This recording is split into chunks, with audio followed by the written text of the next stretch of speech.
Muy bien, continuamos con el programa. Gilbert Violeta, vocero de Peruanos por el Cambio, está con nosotros y él ha sido el portavoz de esta noticia que seguramente ha dejado satisfechos a muchos, pero al mismo tiempo ha generado gran expectativa. El presidente recibiría a la Comisión Lavallato entre el 10 y el 17 de febrero próximos. Bienvenido, gracias por estar con nosotros. Muy buenas noches. Bueno, no tendría por qué haber causado en realidad tanto revuelo, porque ya el presidente anteriormente había señalado una fecha. Lamentablemente esa fecha coincidió con todo este proceso de pedido de vacancia y por lo tanto no se pudo realizar. El presidente ya había manifestado su decisión, su voluntad para recibir a la Comisión Lavallato, y ahora ocurrirá eventualmente entre el 10 y el 17 en los días siguientes, y esperemos que todo se lleve de la manera como se tendría que llevar dentro de un clima pues de respeto. ¿Qué otros detalles ha dado el presidente sobre esta reunión? Bueno, el presidente está preparando la información como corresponde para tenerlo adecuadamente ordenado. Se han incluido algunos temas que no estaban en la carta original. Claro, no hay un listado de preguntas, lo que hay son señalamientos de temas en general, ¿no? ¿Se refiere a las últimas denuncias periodísticas? Se refiere, efectivamente, son cosas que eventualmente se van a hacer parte también de las preguntas que van a realizar los congresistas. Estamos hablando entonces de su participación, por ejemplo, con Hunt Oil en el gasoducto. Estamos hablando también de esta especie de puerta giratoria entre las empresas, Westfield, First Capital. A mí lo que yo no voy a entrar en el detalle, porque efectivamente el detalle lo va a atender el presidente y sus abogados, que son los que conocen pues efectivamente un caso tan complejo y grande como este. Lo que sí quiero señalar es lo siguiente: mira, son alrededor de 7, 8 grandes proyectos que se están investigando en la Comisión Lavallato, y lo que yo he visto en este poco tiempo que ya estoy como miembro de esta comisión es que hay una suerte de concentración y obsesión en el tema del presidente, que por supuesto es un tema que hay que atender, que por supuesto es un tema que hay que revisar, pero por ejemplo la renuncia de la congresista Marisol Espinosa a la Comisión Lavallato, entre otras cosas, tiene que ver porque ella ha estado insistiendo durante muchísimo tiempo que se revise el proyecto sobre el Alto Piura, pero sin embargo no hay una atención de investigación sobre ese caso. Pareciera que hay casos de corrupción que sí importan y hay otros casos de corrupción que no importan. Entonces yo aprovecho para pedirle Alianza para el Progreso. Creo que si bien la congresista Marisol Espinosa ha renunciado, ojalá que pudiera revisar su decisión, reconsiderar su decisión. Yo creo que tener la presencia de Alianza para el Progreso en la comisión es muy importante porque es un voto, es una posición además crítica, y nos serviría mucho para poder tener una mejor discusión del tema. O sea que sería bueno, ya sea la misma congresista Marisol Espinosa o eventualmente la persona que ellos designen, que Alianza para el Progreso no deje de tener participación en esta comisión. Usted dice que Marisol Espinosa estaba empujando las investigaciones de estas obras en Piura. Sin embargo, Rosa Bartra estuvo en este programa y lo que dijo más bien es que Marisol Espinosa no participaba, que tenía un récord de ausencias. Bueno, se hizo una rectificación luego de eso. La comisión, si no me equivoco, estadísticamente ha tenido alrededor de 80 sesiones, de las cuales hubieron 12, si no me equivoco, en la que la congresista Marisol Espinosa no participó porque estaba en otras comisiones o en algunas actividades oficiales, no es que estaba tampoco de vacaciones. Y con licencias justificadas. Lo que a ella le molestó es que la congresista Bartra había dado una estadística equivocada, había dicho 15 o 16 o 17 y no era lo que correspondía. Entonces le generó la incomodidad suficiente como para renunciar a la comisión, ¿no? Fue en realidad la acumulación de cosas. Pero eso no la disculpa, ¿no? Sobre todo si tenía un interés en particular que promover dentro de la comisión. Pero insisto, los congresistas, ¿qué es lo que ocurre? Los congresistas participamos en diversas comisiones y ha habido momentos en el que la Comisión Lavallato sesiona 2 o 3 veces por semana en sesiones larguísimas. Por ejemplo, la congresista Espinosa también estaba en la Comisión de Presupuesto, donde yo he estado como vicepresidente o estoy como vicepresidente. Y ha habido momentos en el que coincidían y la Comisión de Presupuesto comenzábamos a sesionar a las 8 de la mañana y terminábamos a las 9 de la noche, ininterrumpidamente. Entonces es obvio que ha habido momentos donde podría haber habido inconvenientes. En todo caso, se lo sabe a ella. No me corresponde a mí tampoco entrar en un detalle. Volvamos a la reunión del presidente con la Comisión Lavallato. ¿Le ha dado algún tipo de detalles respecto ahora a si esto podría ser eventualmente público, como han solicitado, por ejemplo, algunos miembros de Fuerza Popular? Es que, mire, yo no he conversado esa parte con el presidente. Sin embargo, yo sí tengo mis reparos ya en términos personales y jurídicos con hacer públicas ciertas cosas. Las investigaciones, la naturaleza de las investigaciones es que tienen que ser reservadas por una razón, porque por cuidar la información que se revela en una sesión. Cuando uno hace público todo, como ha hecho la Comisión Lavallato en 2 momentos, al sacar informes que le ha llegado a la Comisión y ponerlas en manos de la opinión pública y lanzarlas así de una manera irresponsable desde mi punto de vista, generan vicios procesales al interior de la investigación, que puede ser utilizado no por la persona al que se refiere ese documento, sino que puede ser utilizado por cualquier otra persona y eventualmente por los quienes sí son responsables. Usted imagínese que yo soy culpable de una cosa y veo que en el proceso se están sacando información haciéndose público, algo que debería ser reservado. Yo, el día que a mí me intentan establecer una responsabilidad, voy a decir, pero un momentito, la comisión ha cometido todos estos vicios, por lo tanto, sus conclusiones carecen de validez legal porque han perturbado el proceso. Entonces yo creo que es un error hacer esta cosa de publicar cada documento que llega a la Comisión Lavallato, porque aún incluso cuando hubiese un acuerdo de los miembros de la comisión, el hecho de que haya un acuerdo de los miembros de la comisión no le da validez legal. Yo el otro día le mostré a la señora Bartra un oficio que ella misma firmaba cuando nosotros en la comisión, en nuestro grupo parlamentario, pedimos información a la Comisión Lavallato para que nos alcanzaran información. Y lo que ella nos respondió a través de la Oficialía Mayor es: no se le puede alcanzar información porque toda la información que está en la comisión es reservada y solo puede ser liberada conforme al artículo 88 del reglamento el día que la comisión tiene que formar acusación ante el Pleno de las personas que están siendo investigadas. Bueno, resulta que ese criterio parece que sirve en determinadas circunstancias y en otras circunstancias no la hacen valer. Diría que ha sido selectiva la comisión. Sin duda, lo que ocurrió... Y que eso obedece a propósitos políticos. Y sin duda, y eso es lo que yo le he dicho a Rosa María Bartra, para la que tengo el mejor aprecio, pero sin embargo le digo, en este tema se está cometiendo un error. Ahora, si no era la Comisión Lavallato, sería la prensa. Porque la prensa es la protagonista de los últimos reportajes y de la última información que se ha divulgado sobre la relación entre Odebrecht y el presidente. Si una información llega a la prensa, nadie va a dudar de que la prensa tiene todo el derecho para divulgarla. Pero una cosa es que la prensa acceda a algún tipo de información a través de las personas que están siendo investigadas o a través de alguna fuente periodística reservada, lo que fuese. Otra cosa es que la misma comisión decida agarrar información reservada que está bajo su control y la haga pública. Cuando se revela, por ejemplo, que el presidente ha realizado una serie de operaciones bancarias, como se ha revelado el fin de semana con Westfield, mientras se brindó asesorías a Odebrecht en ese momento, cuando se revela que él, mientras dejó el cargo de ministro y luego postuló a la presidencia, tuvo estas asesorías para la constructora brasileña, cuando se dice que se reunió con Barata una cantidad de veces que el presidente había negado, y el presidente había negado todo esto, cualquier vínculo, cualquier reunión, ¿no es entonces culpable el propio presidente de haber generado todo este desgaste a su figura? Miren, yo creo que el tema del análisis es si el presidente ha cometido un delito o no ha cometido un delito. Si el presidente ha recibido una coima, si ha recibido un favor indebido, si es que la caja 2 del famoso Odebrecht hizo un giro indebido a la cuenta del presidente. En fin, yo creo que lo que hay que investigar es si hay delito o no hay delito. Si el señor Barata se paseaba por los ministerios, como se tomaba fotos con el señor García, si recorría los trenes o miraba, en fin, eso de ahí en sí mismo no es un delito.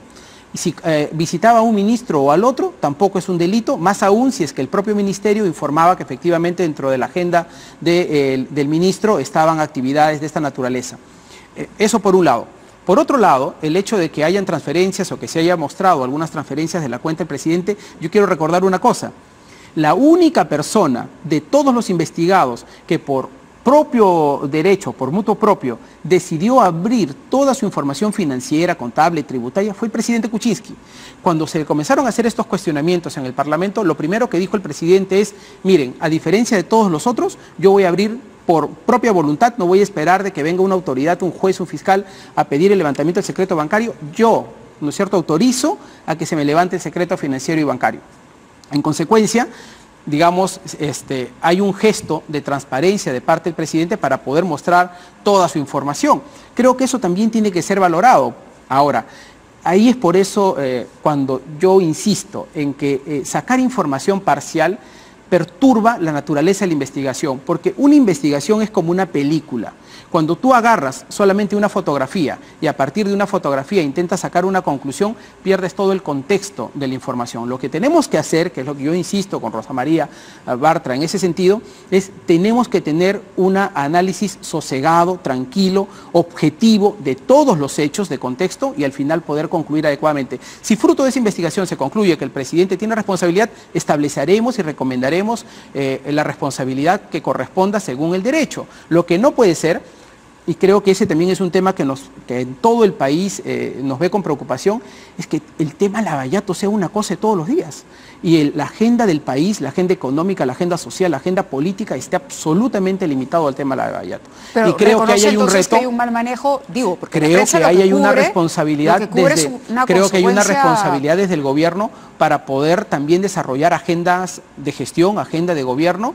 Yo creo que la prensa tiene todo el derecho, obviamente, donde ve que hay un elemento que debería ser investigado a investigar, eso nadie lo va a limitar.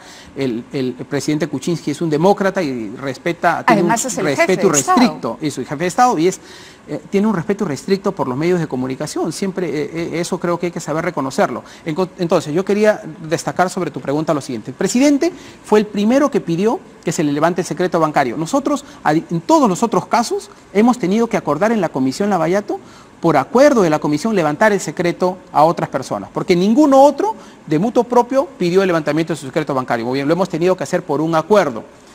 Incluso un caso en el que yo hice una observación, una de las personas, por ejemplo, una persona que ha fallecido, también se le está levantando el secreto de sus comunicaciones y el secreto financiero. A mí me parece que en ese caso tendría que haber habido una atención distinta, pero en fin, lo que te quiero decir es, a diferencia de todas las otras personas investigadas, el presidente Kuczynski mostró más transparencia. Luego, ahí podremos saber todo su movimiento de cuentas, ahí podremos saber ingresos y egresos. Que se haya revelado que han habido 50, 60, 70, 80 movimientos en las cuentas del presidente durante ese periodo, tampoco es un delito, pues porque incluso de algunas de esas transferencias tienen que ver... La información es abundante, ¿no? La transferencia que él mismo se hace, por ejemplo, hay algunos casos que el presidente se transfiere de su cuenta a su otra cuenta. ¿No es cierto? Tú sueles tener en una cuenta y tienes que pagar en la otra, transfieres a otra cuenta. Y eso también estaría aparentemente dentro de esta noticia de movimiento en las cuentas del presidente. ¿Ha hablado con el presidente respecto a esta nueva información? No, yo no he entrado al detalle de nada de este caso. ¿Ni el presidente los ha convocado para contarles sobre esto? Yo he conversado, la verdad, con el presidente hace un par de días, pero sobre agenda parlamentaria. No nos ha dado el tiempo para tocar en absoluto este tema que es enorme y habrá que pedirle tener una sesión larga solamente para analizar esto. Pero ¿tiene el presidente la confianza de la bancada de Peronos por el Cambio? Sin lugar a dudas. Sin lugar a dudas. Nosotros lo hemos dicho antes y lo ratificamos. Nosotros respaldamos plenamente la gestión del presidente Kuczynski, la gestión del gobierno en general, y estamos trabajando para tratar de salir de toda esta situación y poder darle al país algo de desarrollo. ¿Qué opina de que Gino Costa y el congresista de Belaunde hayan anunciado o se haya conocido que van al partido de Julio Guzmán? Que están en tratativas.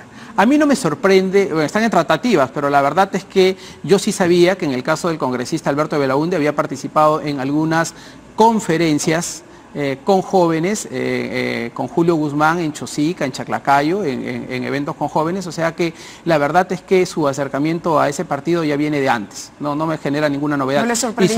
No me sorprendió, en el caso de Gino no tenía la menor información al respecto. Pero entonces tenía de Belaunde y sabía que era... Tienen todo el derecho.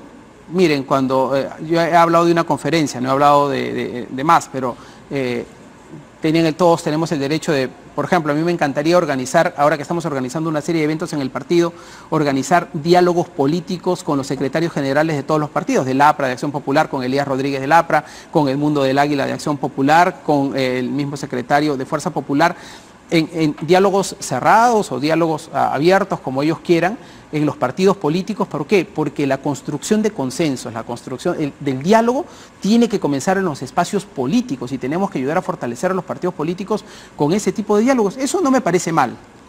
Correcto. Tengo dos preguntas y luego también quisiera preguntarle por estos proyectos que vamos a comentar, los suyos, antes de que nos gane el tiempo.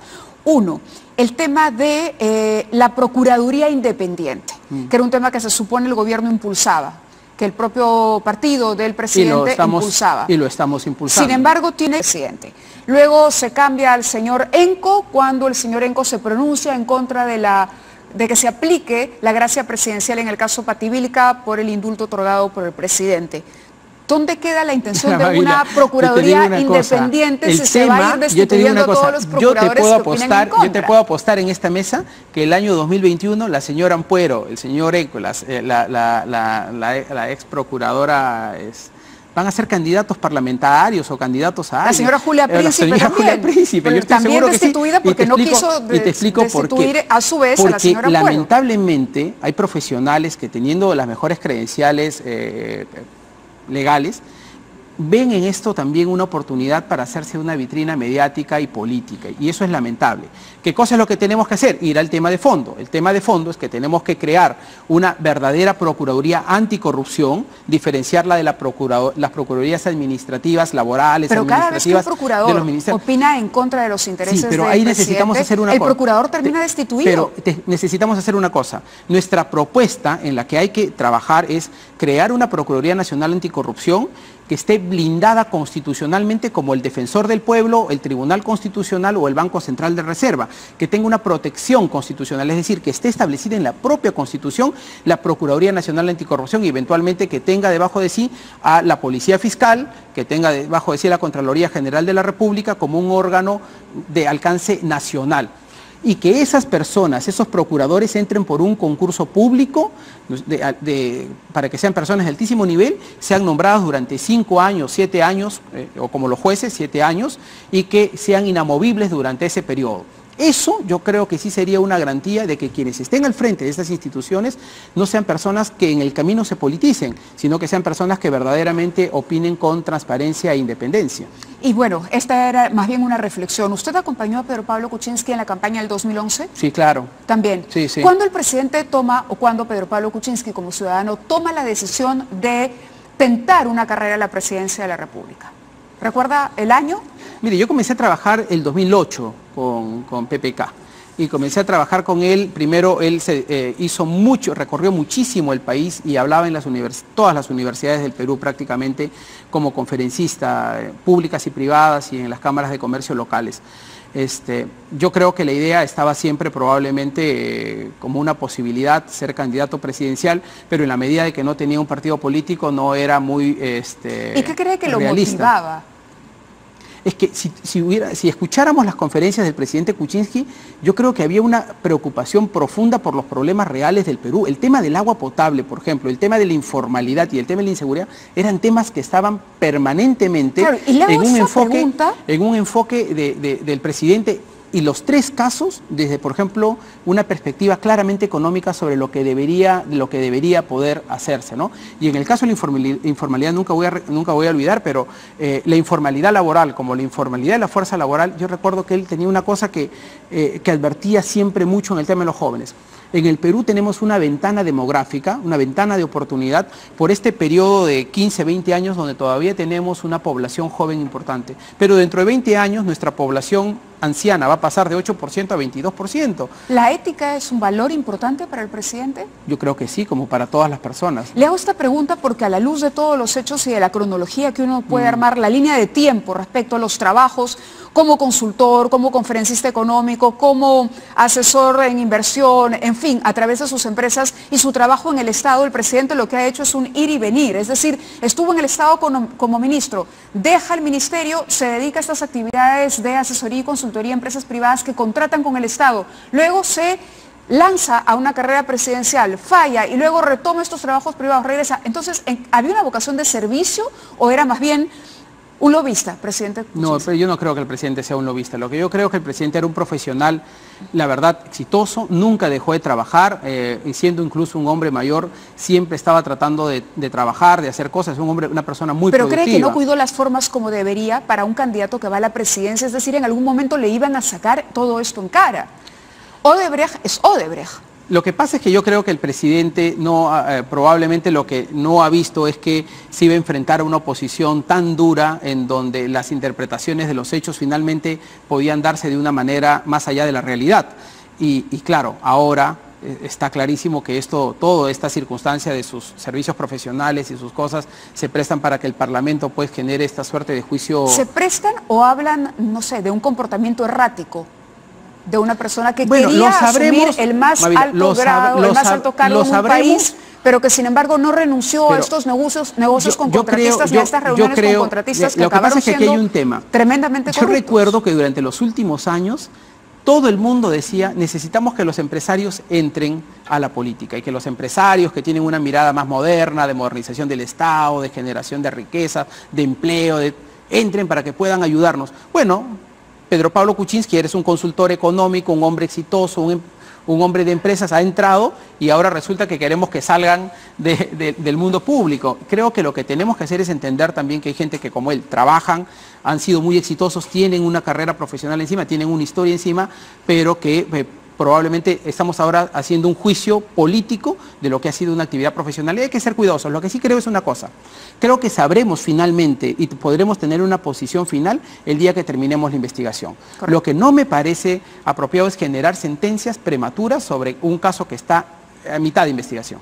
Al margen de lo legal, yo hablaba del tema ético y de la coherencia personal. ¿Tenía usted Yo te quiero comentar rapiditamente dos proyectos de ley. Yo estoy promoviendo en estos días, estamos aprovechando que estamos en receso parlamentario para que todo nuestro equipo está trabajando a full en sacar varias iniciativas que teníamos, estamos presentando interdiario, lunes, miércoles y viernes, diversos proyectos de ley. Por ejemplo, hemos recorrido infinidad de zonas de Lima desde muchísimo antes y nos habíamos comprometido para poder sacar obras de agua y saneamiento adelante que están plantadas o semiplantadas. Entonces queremos darle un reimpulso desde el Parlamento para poder trabajar 12 esquemas de agua. Esto cuesta un poquito más de 1 millón de soles nada más, pero permitiríamos cubrir más de 1 millón de personas en Lima que no tienen agua. Y la otra cosa es, estamos trabajando un esquema también para que en el caso del deporte ayudar a generar infraestructura deportiva. ¿Y cómo logramos eso? A través de un esquema que estamos trabajando en el que la idea es que las municipalidades pongan el terreno, el Instituto Peruano del Deporte, con el que he estado reunido hoy día con el señor Fernández, hagan la obra de infraestructura y una vez que tenemos la obra de infraestructura se entregue en una cesión en uso durante 20 años a las federaciones deportivas. Enhorabuena. Entonces, por todo lo que la idea es que estamos tratando de trabajar y yo lo que te quería decir es, a pesar de que hay cantidad de temas en las que se pueden entrar, hay temas con los que podríamos, haciendo un poquito de atención y de trabajo, podemos ayudar a muchísimas personas. De eso se trata. Congresista Violeta, gracias por estar con nosotros esta noche.